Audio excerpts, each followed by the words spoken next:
بسم الله الرحمن الرحيم. الحمد لله رب العالمين، والصلاة والسلام على سيد الأنبياء والمرسلين وعلى آله وصحبه أجمعين، أما بعد. وبالسند المتصلنا إلى الشيخ الإمام الإمام الحافظ الحجة أمير المؤمنين في الحديث أبي عبد الله محمد بن إسماعيل بن إبراهيم بن المغيرة بن المردد والجعفي البخاري اليماني رحمه الله تعالى أنه قال: باب.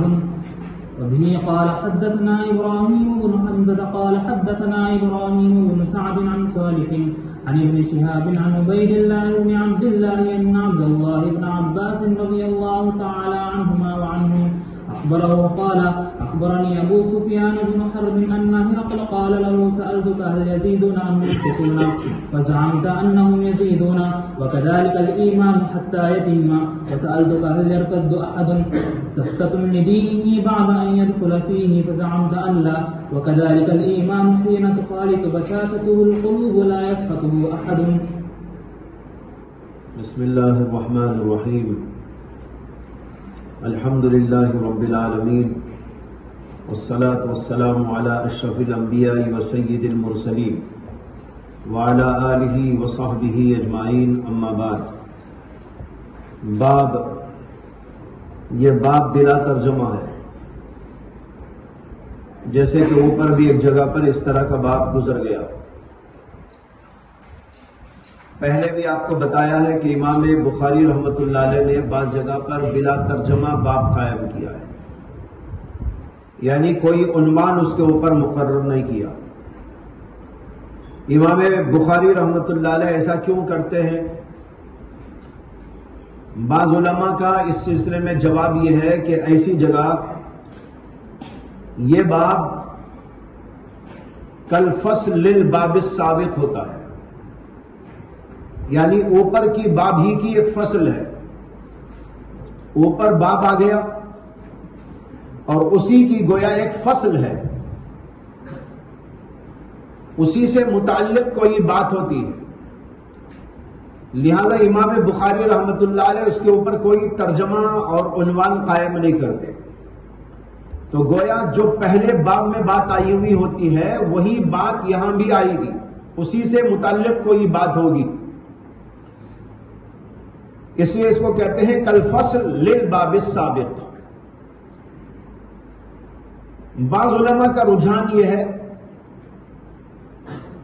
کہ امام بخاری رحمۃ اللہ علیہ ایسا اس لیے کرتے ہیں تاکہ پڑھنے والے لوگ خود کوئی نہ کوئی ترجمہ اپنی طرف سے قائم کر لے. گویا وہ طالب علموں کی تشخیص اذہان کے لیے، ان کے دل دماغ کو تیز کرنے کے لیے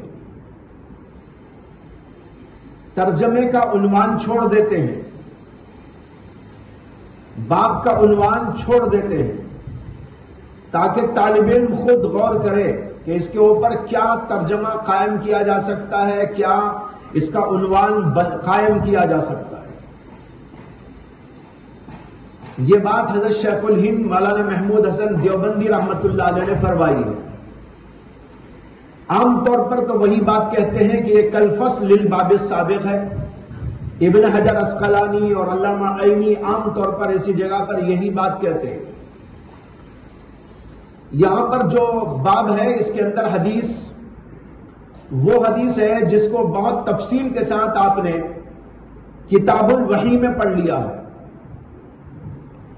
اسی کا ایک حصہ یہاں پر امام بخاری رحمۃ اللہ علیہ نے ذکر کیا ہے، اور یہ روایت ہے ابو سفیان ابن حرب کی، جس میں انہوں نے یہ بتایا ہے کہ ان کو بادشاہ ہرقل نے اپنے دربار میں طلب کیا تھا اور رسول اکرم صلی اللہ علیہ وسلم کے بارے میں بہت سارے سوالات کیے تھے، اور ابو سفیان نے اس وقت کفر کی حالت میں وہ تھے، اس کے جوابات دیے، اور ان جوابات کو سن کر اس نے رسول اکرم صلی اللہ علیہ وسلم کی نبوت کی تصدیق کی. یہ پورا واقعہ آپ کو یاد ہوگا. اسی کا ایک حصہ یہاں پر ذکر کیا ہے. دیکھیے کہتے ہیں ان عبداللہ ابن عباس اخبرہ قال اخبرنی ابو سفیان ابن حرب ان ہرقل قال له، ابن عباس کہتے ہیں کہ ابو سفیان نے ان کو خبر دی اور کہا کہ ہرقل نے ان سے پوچھا، ان ہرقل قال له.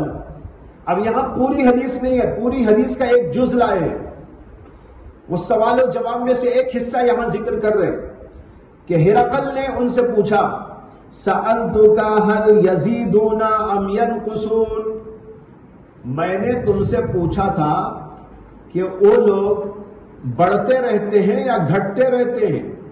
وہ لوگ سے مراد ہیں رسول اللہ صلی اللہ علیہ وسلم کے ماننے والے، محمد صلی اللہ علیہ وسلم کے ماننے والے لوگ اور ان کے متبعین اور جو مسلمان ہو چکے وہ لوگ بڑھتے چلے جاتے ہیں یا گھٹتے چلے جاتے ہیں.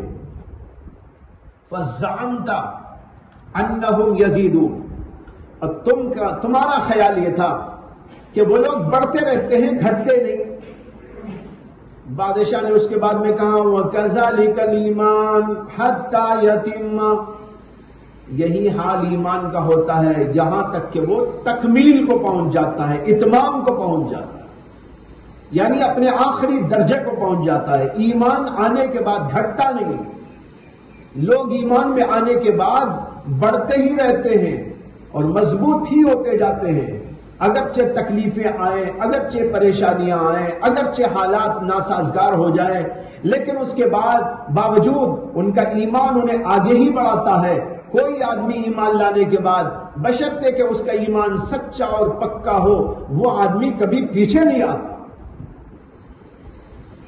یہ کہہ کر تصدیق کی کہ واقعی یہ ایمان ہے، اور جو لوگ اس میں داخل ہو گئے وہ سچے لوگ ہیں، وہ تو بڑھتے ہی رہتے ہیں گھٹتے. اور کہا وَسَأَلْتُكَ هَلْ يَرْتَدُّ أَحَدٌ سُخْطَةً لِدِينِهِ بَعْدَ أَنْ يَدْخُلَ فِيهِ، اور میں نے تم سے یہ بھی پوچھا تھا کہ کیا ان میں سے کوئی آدمی اس کے دین سے ناراض ہو کر مرتد بھی ہو جاتا ہے بعد ان يدخل فيه، اس ایمان میں دین میں داخل ہونے کے بعد. یاد ہوگا یہ سوال بھی وہاں آیا تھا. تو ایک سوال تو یہ کیا تھا کہ مسلمان ہونے والے لوگ بڑھتے رہتے ہیں یا کچھ گھٹ بھی جاتے ہیں. یہ اسی کا تکملہ سمجھو. گھٹنے کا مطلب یہی تو ہے نا کہ مرتد ہو جاتے ہو، تو یہ اسی کا تکملہ ہے. اور کام میں نے تم سے یہ بھی پوچھا تھا کہ ایمان لانے کے بعد، ایمان میں داخل ہونے کے بعد کیا ان میں سے کوئی دین سے ناراض ہو کر مرتد ہو جاتا ہے. یہ بھی بادشاہ کی عقل کی دلیل ہے کہ اس نے سوال میں یہ قید لگائی سُخْطَةً لِدِينِهِ، یعنی دین ہی سے ناراض ہو کے کوئی مرتد ہوتا ہے، کسی اور وجہ سے تو ہو سکتا ہے، اس کا کوئی اعتبار نہیں. کھانا نہیں ملا دین چھوڑ کے بھاگ گیا، پیسہ نہیں ملا دین چھوڑ کے بھاگ گیا. یہ تو جو ہے مال دولت کے پجاری ہوتے ہیں، ویسا تو اب بھی ہوتا رہتا ہے. لیکن کوئی آدمی دین ہی کوئی خرابی کی وجہ سے دین کے اندر کے کوئی نقص و عیب کو دیکھ کر دین سے پھر گیا ہے، ایسا ہوتا ہے. فَزَعَمْتَ اللَّهُ، تمہارا خیال تھا کہ نہیں کوئی آدمی دین میں آنے کے بعد دین سے ناراض ہو کر دین سے مرتد ہو جائے، ایسا نہیں ہوتا. یہ تم نے اپنی زبان سے کہا. بادشاہ نے پھر تبصرہ کیا وَكَذَلِكَ الْإِيمَانُ حِينَ تُخَالِطُ بَشَاشَتُهُ الْقُلُوبَ لَا يَسْخَطُهُ أَحَدٌ، اسی طرح ایمان ایسے ہی ہوتا ہے جب اس کی بشاشت قلوب میں مختلط ہو جاتی ہے، یعنی دلوں میں جا کے بس جاتی ہے، رچ جاتی ہے، اندر گھر کر جاتی ہے، تو اس کے بعد ایمان کبھی دل سے نہیں نکلتا. مصیبتیں آئیں، پریشانیاں آئیں، حالات کچھ بھی ہو جائے، لیکن اس کے باوجود ایمان اگر دل میں جا کر رچ گیا ہے، بس گیا ہے، اس کی بشاشت دل کے اندر رچ گئی ہے، بس گئی ہے، تو پھر وہ کبھی نہیں نکلتی. لا يسخطه احد، کوئی آدمی اس سے ناراض نہیں ہوتا. یہ بادشاہ کی بات وہاں تھی، وہاں سے ایک بات یہاں نقل کر کے امام بخاری رحمت اللہ علیہ نے باب قائم کر دیا اس کے اوپر، باب کا عنوان بھی قائم نہیں کیا۔ کیوں قائم نہیں کیا؟ دراصل یہ پہلے ہی باب سے متعلق بات ہے۔ اوپر آپ کو بتایا گیا تھا کہ امام بخاری نے یہ جو باب قائم کیا ہے، باب سوالی جبریل النبی صلی اللہ علیہ وسلم عن الایمان والاسلام والاحسان وعلم الساعہ، آگے انہوں نے کہا فجعل ذلك كله دینا۔ میں نے بتایا تھا کہ اس باب سے امام بخاری بتانا یہ چاہتے ہیں کہ ایمان، اسلام، دین یہ سب کے سب مترادف الفاظ ہیں، یہ سب کے سب مترادف الفاظ ہیں۔ ایمان کو اسلام بول سکتے ہیں، اسلام کو ایمان بول سکتے ہیں، اسلام اور ایمان کو دین بول سکتے ہیں، دین کو ایمان بول سکتے ہیں۔ اسی طرح جو افعال ہیں، نماز، روزہ، زکوٰۃ وغیرہ، ان سب کے اوپر بھی ایمان کا اطلاق ہوتا ہے۔ یہ مقصد تھا اوپر والے باب کا۔ اوپر والے باب میں جو مقصد تھا وہی مقصد اس حدیث کو لانے سے یہاں پر بھی ہے، اسی لیے کوئی الگ باب قائم نہیں کیا امام بخاری نے۔ اب یہ کیسے اس سے ثابت ہو رہا ہے؟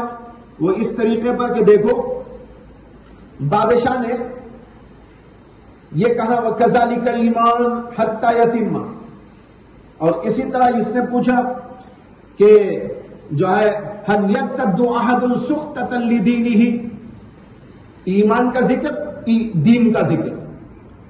ایمان اور دین کا لفظ ایک ہی معنی میں بادشاہ استعمال کر رہا ہے، تو معلوم ہوا کہ دین بولنا، اسلام بولنا، دین بولنا، ایمان بولنا، یہ سب ایک ہی معنی کر ہوا کرتا ہے۔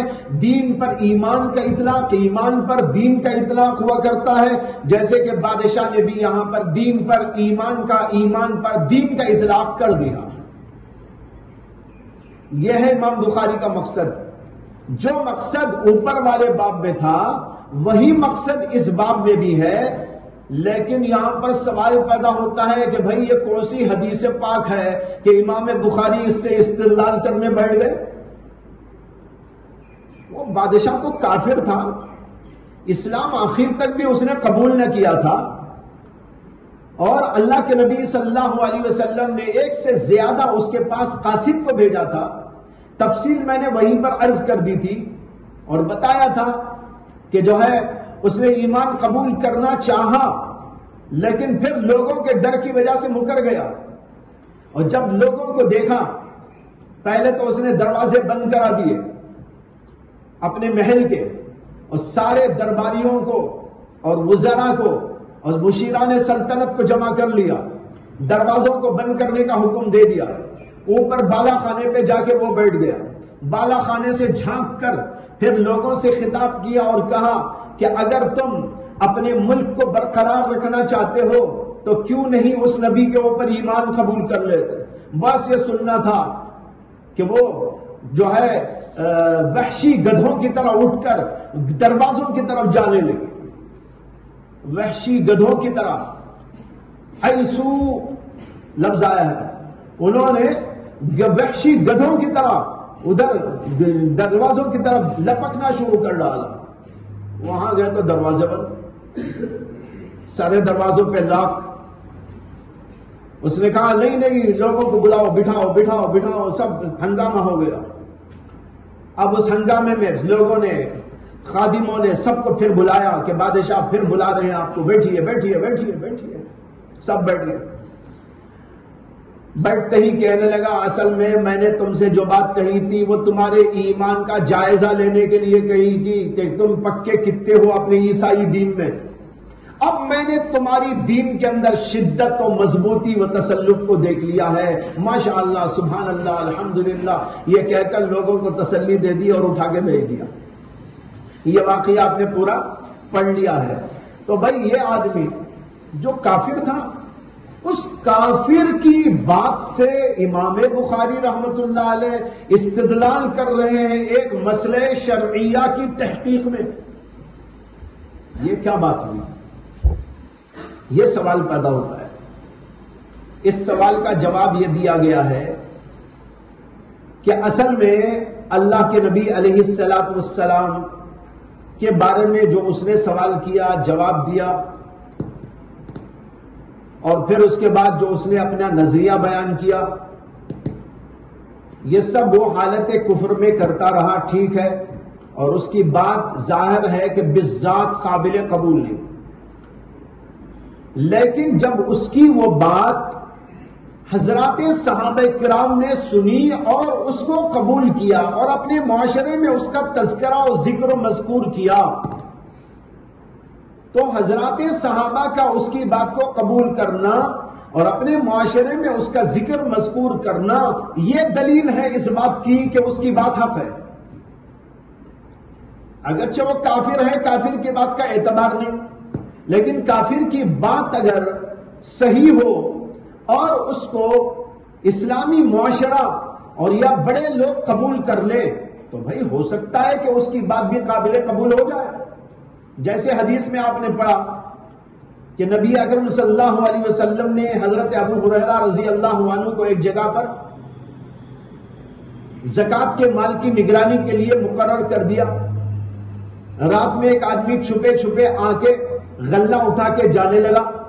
ابو ہریرہ نے اس کو دیکھ کر پکڑ لیا اور اس نے کہا کہ میرے بچے بہت بھوکے ہیں، پیاسے ہیں، میں غریب آدمی ہوں، مجھ کو چھوڑ دو، لیکن آئندہ نہیں آؤں گا۔